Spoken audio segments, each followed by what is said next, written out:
if I were him, I would read the writing on the wall. Hello, darkness, my old friend, it says. You are doomed, Zelensky. However, that's not how it looks in the European Union.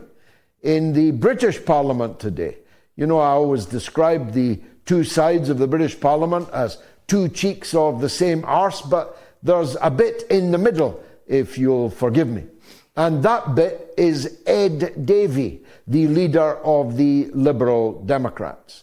The two cheeks, Badenoch, Starmer, and the bit in the middle, Ed Davey, are all still gung-ho for Volodymyr Zelensky and are still denouncing President Donald Trump. It's going to be an interesting meeting. I'd like to be a fly on the wall when Sir Keir Starmer turns up at the White House, hoping that the security staff will recognize who he is. I'd love to be a fly on the wall in that meeting, because Great Britain has turned into the most visceral, snarling, ugly poodle that it is possible to imagine.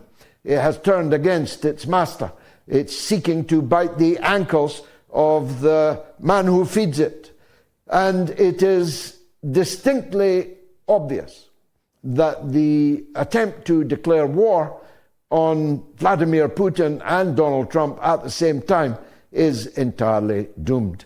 Let's take the issue of the British 10,000, the gallant that are going to be asked to ride on and on into the valley of death, just like the Scots Guards at the Battle of Balaclava in the charge of the Light Brigade. They were all doomed, they were all slaughtered, and so will the 10,000 that Keir Starmer intends to send to Ukraine.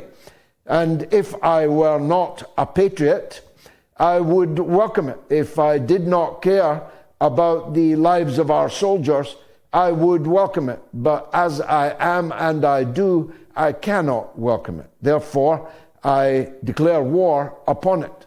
I declare war upon the idea that of all the countries in Europe and all the countries in North America, the only patsy that will go on reinforcing the failure of the Zelensky presidency will be my own country.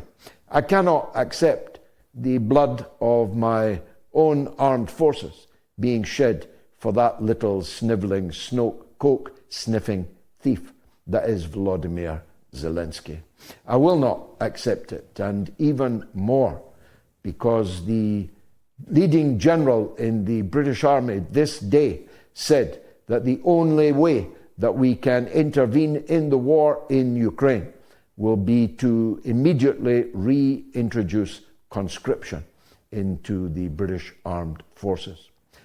That's because 4,700 more people left the British Armed Forces last year than joined. That's because we have only 87,000 soldiers, and only half of them can possibly be described as frontline combat troops, and of that half, 25% are unavailable for duty for one reason or another at any one time. I will not allow to go unopposed the idea of perhaps a third of Britain's fighting forces being sent to the chiseling crook Zelensky.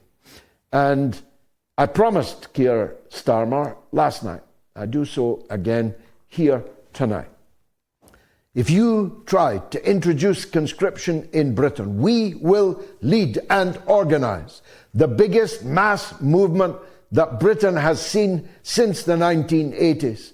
The movement that destroyed the poll tax and brought down the premiership of the then apparently unassailable Mrs. Margaret Thatcher. The day that the first flag-draped coffins of British boys coming home from a new Crimean war will be the day that your political career is ended forever, Keir Starmer. Heed me on this. Don't do it.